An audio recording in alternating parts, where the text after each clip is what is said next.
السلام علیکم ورحمۃ اللہ وبرکاتہ۔ الحمد للہ وکفا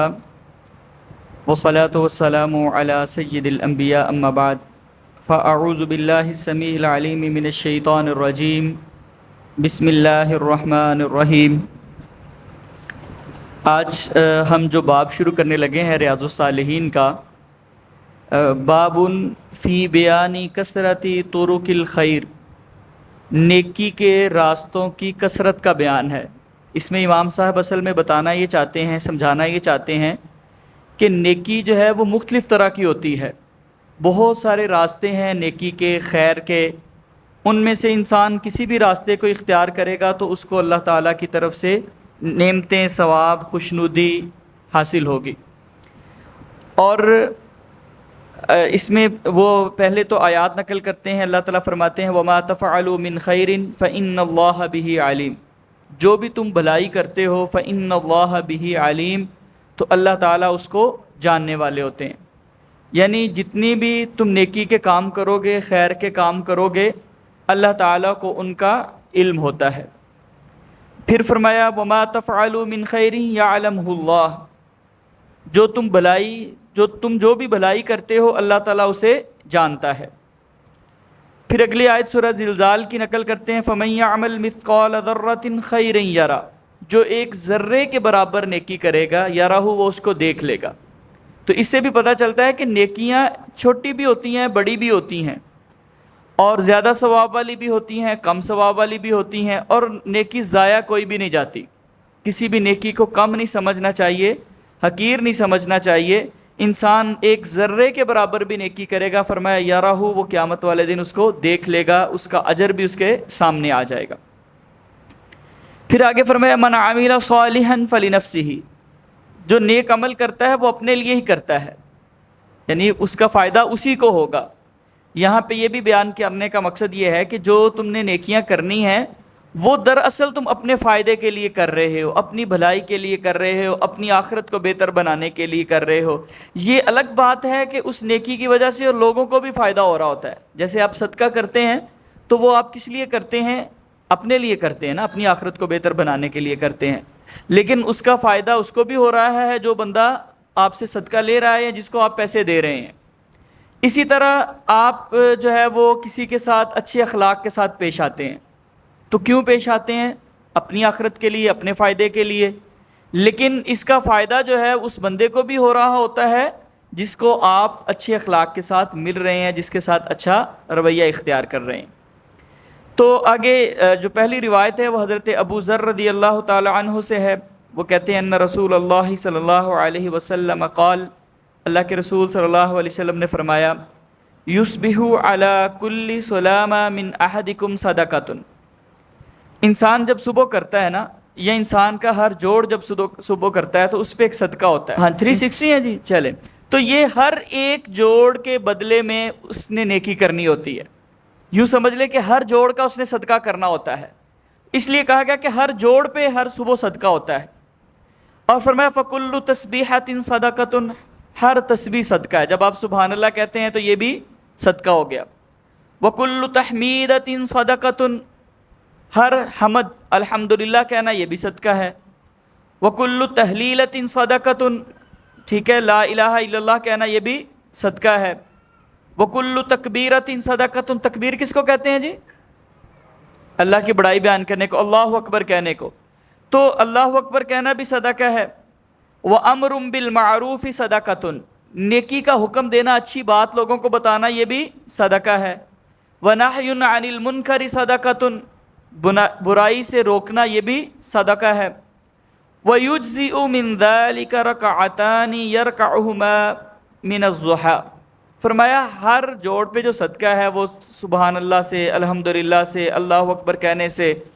اور دیگر نیکیوں سے، جن میں جو ہے وہ امر بالمعروف بھی ہے، نہی عن المنکر بھی ہے۔ لیکن اگر انسان ایک کام ایسا کر لے، وہ ایک کام ان سارے کاموں سے کفایت کر جائے گا، پورے جسم کی طرف سے وہ صدقہ ادا ہو جائے گا، اور وہ کیا ہے؟ نماز چاشت کی 2 رکعات ادا کرنا۔ یہ جو نماز چاشت ہے نا، اس کے مختلف نام ہیں۔ اس کو نماز ضحیٰ بھی کہتے ہیں، صلاۃ الضحیٰ بھی اس کو بولتے ہیں، اس کو صلاۃ الاوابین بھی بولتے ہیں، اس کے مختلف نام ہیں۔ اور یہ نام جو ہے نا وہ دراصل بعض دفعہ ایسے ہوتا ہے کہ اس کی جو ٹائمنگ ہوتی ہے، جس ٹائم میں آپ اس کو ادا کر رہے ہیں نا اس کے لحاظ سے اس کا نام بدل جاتا ہے۔ تو اس کا وقت ہوتا ہے سورج کے طلوع ہونے کے چند منٹ بعد، 15-20 منٹ بعد تقریباً اس کا وقت شروع ہو جاتا ہے۔ جب سورج صحیح طریقے سے طلوع ہو جائے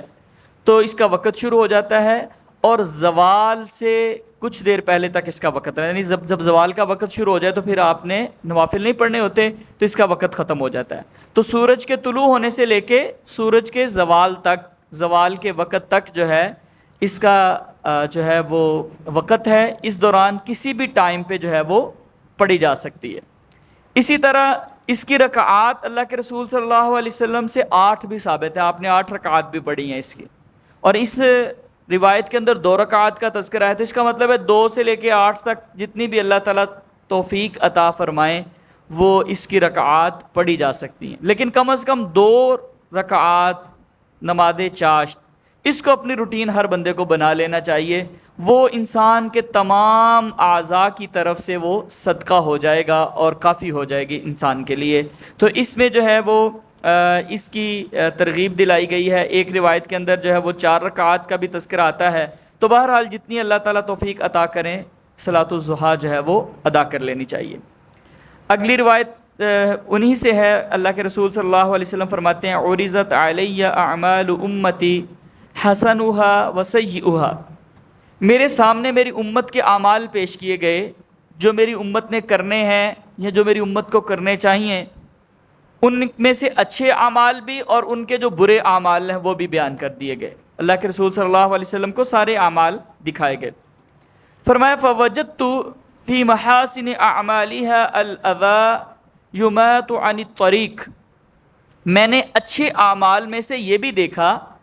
کہ کسی تکلیف کو راستے سے ہٹا دینا، یعنی اس کو بھی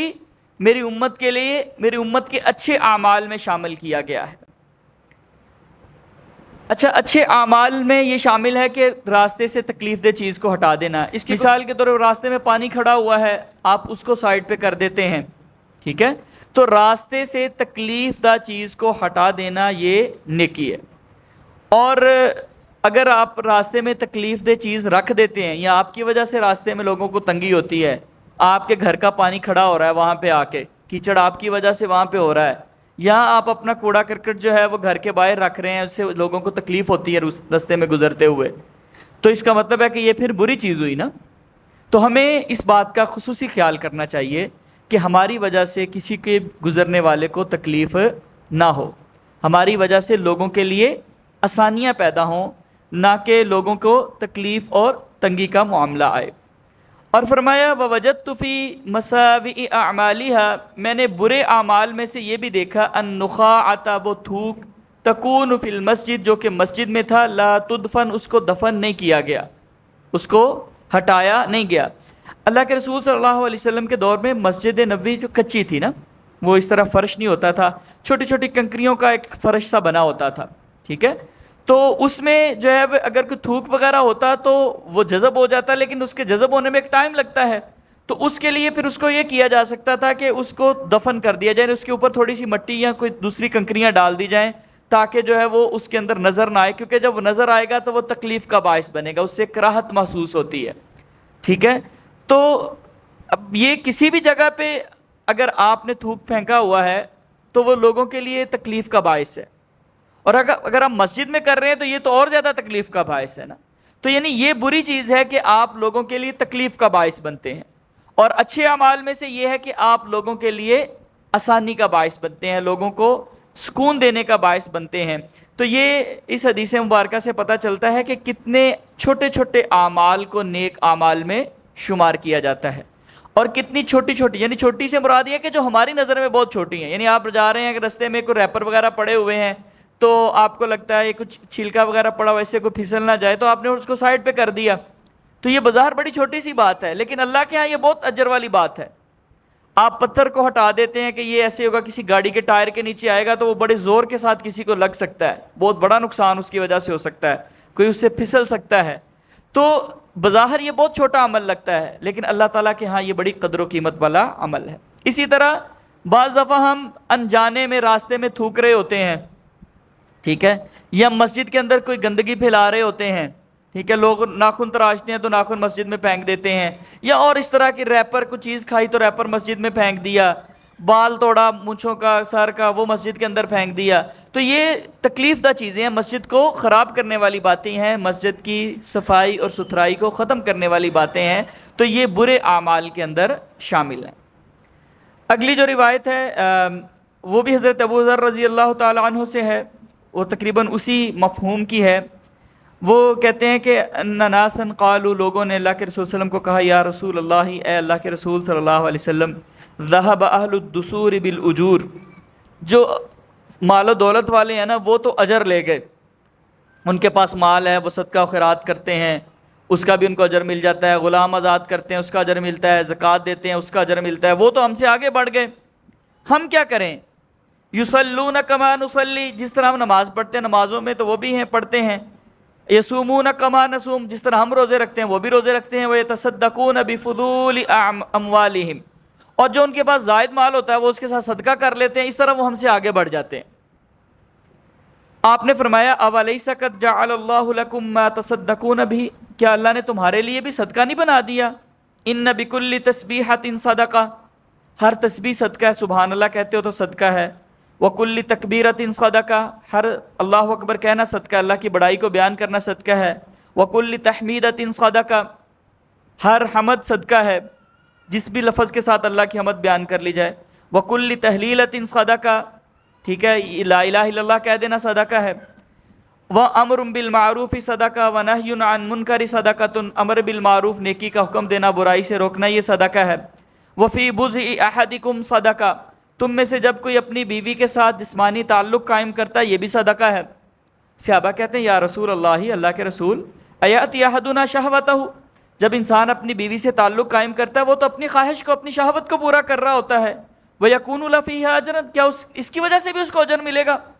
آپ نے فرمایا، أَرَأَيْتُمْ، کیا خیال ہے تمہارا، لَوْ وَضَعَهَا فِي حَرَامٍ أَكَانَ عَلَيْهِ فِيهَا وِزْرٌ، اگر وہ اپنی شہوت کو، اپنی خواہش کو حرام طریقے سے پورا کرتا تو کیا اس پہ کوئی گناہ نہ ہوتا؟ تو انہوں نے کہا فَكَذَلِكَ، اسی آپ نے فرمایا فَكَذَلِكَ، اسی طرح اِذَا وَضَعَهَا فِي الْحَلَالِ، جب اس نے اپنی خواہش کو حلال طریقے سے پورا کیا، كَانَ لَهُ أَجْرٌ، اللہ نے اس کے لیے اجر لکھ دیا ہے۔ اس حدیث مبارکہ میں ایک بات تو یہ پتہ چلتی ہے کہ وہی جو پہلے ذکر ہوا کہ امر بالمعروف، سبحان اللہ، الحمدللہ، یہ صدقہ ہے، اور دوسری بات یہ پتہ چلتی ہے کہ صحابہ کرام رضوان اللہ علیہم اجمعین کو آخرت کی کتنی زیادہ فکر ہوتی تھی کہ ہمیں بھی کوئی عمل ایسا ملے جس کی وجہ سے ہم جو ہے وہ نیکیوں میں آگے بڑھ جائیں، ان کو ایک دوسرے سے آگے بڑھنے کی کوشش کرتے تھے نیکیوں کے اندر۔ اور یہاں پہ ایک بات یہ بھی سوچنے والی ہے کہ صحابہ نے آ کے یہ نہیں کہا کہ دیکھیں اللہ تعالیٰ نے ان کو مال دیا ہے تو انہوں نے اچھے اچھے گھر بنا لیے ہیں، ان کے پاس سواریاں بہت اچھی ہیں، ان کے پاس کھانے پینے کی اشیاء بہت اچھی ہیں، ان کے لباس بڑے قیمتی ہیں، ان کو اس بات کی کوئی پرواہ نہیں تھی کہ مالداروں کے پاس کپڑے بہت اچھے ہیں، مکان بہت اچھا ہے، سواری بہت اچھی ہے، سہولیات زندگی کے بہت زیادہ ہیں۔ ہاں، اس بات کی فکر تھی کہ وہ صدقہ کر رہے ہیں، اس کی وجہ سے وہ نیکیوں میں ہم سے آگے بڑھ رہے ہیں، تو ان کو خواہش اس بات کی تھی کہ ہمارے پاس بھی کوئی ایسی چیز ہو کہ ہم بھی نیکی کر سکیں۔ تو انسان کو آخرت کے نقطہ نظر سے ہر چیز کو دیکھنا چاہیے، اور وہی چیز جو ہے وہ انسان کے لیے فائدہ مند ہوگی۔ اور دوسری بات یہاں پہ ایک بڑی اہم یہ بیان ہو رہی ہے کہ جب انسان اپنی خواہشات کو، اپنی ضروریات کو حلال کے کاموں میں پورا کرتا ہے، حلال طریقے سے پورا کرتا ہے، تو وہ اس کے لیے ایک تو گناہ سے بچنے کا ذریعہ ہے، حرام میں اس نے اپنے آپ کو ملوث نہیں کیا، اور دوسری طرف وہ اس کی وجہ سے اس کے لیے اجر لکھا جائے گا۔ یہ زندگی کے ہر معاملے میں ہے۔ اگر ایک انسان حرام طریقے سے کماتا ہے، وہ حرام کو چھوڑ کے حلال طریقے سے کمانا شروع کر دے گا،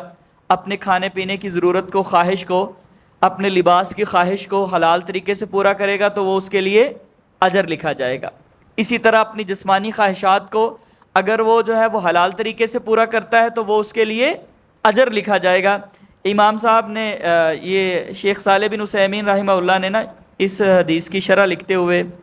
جو ہے اس سے قیاس عکس جو ہوتا ہے، جو اصول فقہ کے طلباء ہیں ان کو پتہ ہے کہ قیاس کی قسم ہوتی ہے جسے قیاس عکس کہا جاتا ہے، الٹا قیاس کر لینا کسی بات کا، یعنی ایک چیز کا حکم بیان ہوا ہے تو اس سے مخالف چیز سے اس کا مخالف حکم جو ہے وہ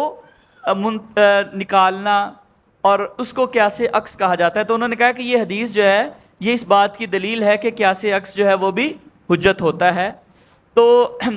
یہ امام صاحب نے یہاں پہ اس حدیث کو لا کے یہ بات ہمیں سمجھائی ہے کہ نیکی اور خیر کے راستے بہت زیادہ ہیں، حتیٰ کہ حلال طریقے سے اپنی خواہش کو، اپنی ضرورت کو پورا کرنا یہ بھی جو ہے وہ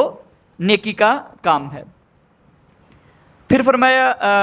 یہ بھی حضرت ابو ذر رضی اللہ تعالیٰ عنہ سے قال کہتے ہیں قال للنبی صلی اللہ علیہ وسلم، مجھے اللہ کے رسول صلی اللہ علیہ وسلم نے بیان کیا کہ لا تحقرن من المعروف شیئا، تم نیکی میں سے کسی بھی چیز کو کمتر نہ سمجھو، حقیر نہ سمجھو، ولو ان تلقى اخاك بوجه قلیق، چاہے تم اپنے کسی مسلمان بھائی کو خندہ پیشانی کے ساتھ خوش ہو کے ملو تو یہ بھی ایک نیکی، اور اس نیکی کو بھی کم نہ سمجھنا۔ اس سے پتہ چلتا ہے کہ لوگوں کے ساتھ خوش ہو کے ملنا یہ بھی ایک نیکی ہے۔ کچھ لوگ ایسے ہوتے ہیں نا جن کو جب آپ ملتے ہیں تو آپ کو خوشی کا احساس ہوتا ہے، آپ خوش ہوتے ہیں، فرحت محسوس کرتے ہیں، اور کچھ لوگ سلام بھی لے لینا تو وہ عجیب طریقے سے سلام کرتے ہیں، لوگوں کے ساتھ ملتے ہی ایسے انداز میں ہے جو کہ بڑا ایک عجیب سا متکبرانہ انداز ہوتا ہے۔ لوگ ان کے شر سے بچنے کے لیے ان سے دور دور رہنا ہی پسند کرتے ہیں۔ تو آپ دے کسی کو کچھ نہیں رہے، آپ کا کچھ خرچ بھی نہیں ہو رہا، لیکن آپ کے کسی سے خوش ہو کے بس مل رہے ہیں، حال چال ہی پوچھ رہے ہیں، کچھ بھی نہیں کر رہے، یہ بھی نیکی لکھی جا رہی ہے۔ اور فرمایا کہ یہ بھی نیکی ایسی ہے کہ اس کو آپ کم نہ خیال کرو، یہ بہت بڑی نیکی ہے کہ آپ کسی کو خوش روئی کے ساتھ ملتے ہیں، خوش ہو کے ملتے ہیں، اچھے طریقے سے کسی کو ویلکم کہتے ہیں، بجائے اس کے کہ آپ جو ہے وہ اس طرح منہ سکیڑنا شروع کر دیتے ہیں کہ آنے والا، آپ سے ملنے والا وہ بیچارہ پریشان ہی ہو جائے کہ یار میں نے کیوں اس سے ملنے کی کوشش کی۔ تو انسان کو اچھا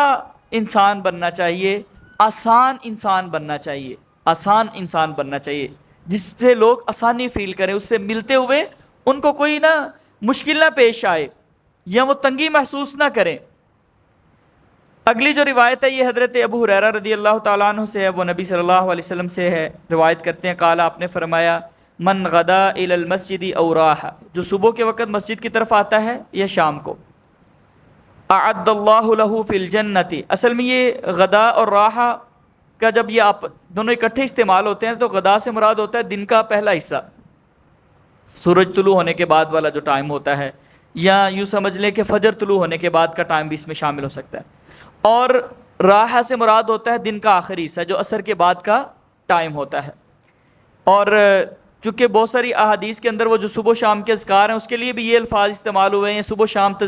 اللہ کا ذکر کرنے کی جو ہے وہ ترغیب دلائی گئی ہے، اس لیے بہت سارے علماء نے یہ بات لکھی ہے کہ جو شام کے اذکار ہیں ان کا بہتر ٹائم یہ ہے کہ ان کو عصر کے بعد کر لیا جائے، مغرب کی نماز سے پہلے اس کو کر لیا جائے۔ تو بہرحال بات یہ ہو رہی تھی، اللہ کے رسول صلی اللہ علیہ وسلم فرماتے ہیں جو صبح کو مسجد میں آتا ہے یا شام کو آتا ہے، یعنی دن کے آخری حصے میں، اعد اللہ له فی الجنت نزلا، اللہ اس کے لیے جنت میں مہمان نوازی تیار کرتے ہیں، کلما غدا او راح، جب بھی وہ صبح یا شام مسجد کی طرف آتا ہے۔ تو اس سے ایک مراد تو نماز کے لیے آنا ہو سکتا ہے، جیسے فجر کی نماز کے لیے انسان آتا ہے، عصر کی نماز کے لیے آتا ہے دن کے آخری حصے میں، لیکن چونکہ یہ عام الفاظ بیان ہوئے ہیں، اس میں نماز کی قید نہیں ہے، نماز کا تذکرہ خصوصی طور پہ نہیں ہے۔ اس کا مطلب ہے کہ آپ ویسے بھی اگر مسجد میں آتے ہیں تو مسجد میں ویسے بھی آنا ثواب کا کام ہے۔ انسان کو جب موقع میسر آئے تو وہ اگر مسجد میں آ جاتا ہے، اس کو مسجد میں آ کے سکون ملے گا، آ کے 2 رکعت کم از کم جو ہے وہ تحیۃ المسجد تو ادا کرے گا نا۔ ویسے بھی مسجد میں جب انسان بیٹھتا ہے تو بہت سارے گناہ کے کاموں سے بچ جاتا ہے، اگر کوئی نیکی کا کام نہیں بھی کرے گا نا، فارغ بھی بیٹھا رہے گا تو کم از کم مسجد کا تقدس اس کو بہت سارے حرام کے کاموں سے جو ہے وہ بچا لیتا ہے۔ تو مسجد میں آنے کی فضیلت اتنی ہے کہ بندہ ادھر سے مسجد کے لیے نکلتا ہے، چاہے وہ نماز کے لیے آ رہا ہے، کا کام سیکھنے کے لیے آ رہا ہے، کوئی نیکی کام کرنے کے لیے، ویسے ذکر اذکار کے لیے آ رہا ہے، یا ویسے مسجد میں ٹائم سپینڈ کرنے کے لیے آ رہا ہے،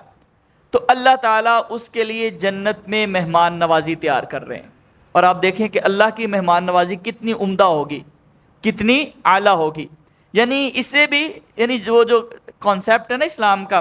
کہ مسجد اللہ کا گھر ہے،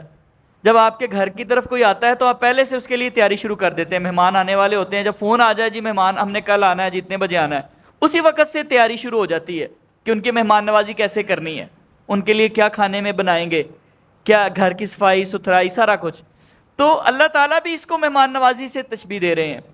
کہ تم میرے گھر کی طرف آئے ہو، میں تمہارے لیے مہمان نوازی جنت میں تیار کر رہا ہوں. جب تم جنت میں آؤ گے تو وہ تمہارے لیے مہمان نوازی تیار ہوگی. تو کتنی فضیلت والی بات ہے، کتنی عظمت والی بات ہے اس شخص کے لیے جو اپنا ٹائم مسجد میں سپینڈ کرنے کے لیے جو ہے وہ آتا ہے، یا مسجد میں کسی بھی کام کے لیے آتا ہے. اس سے مراد نیکی کے کام ہیں. برائی کے کاموں کے لیے بھی لوگ مسجد میں آتے ہیں نا،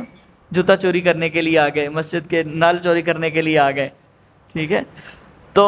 نیکی کی نیت کے ساتھ جب آئے گا انسان تو انشاءاللہ اس کے لیے ثواب ہوگا.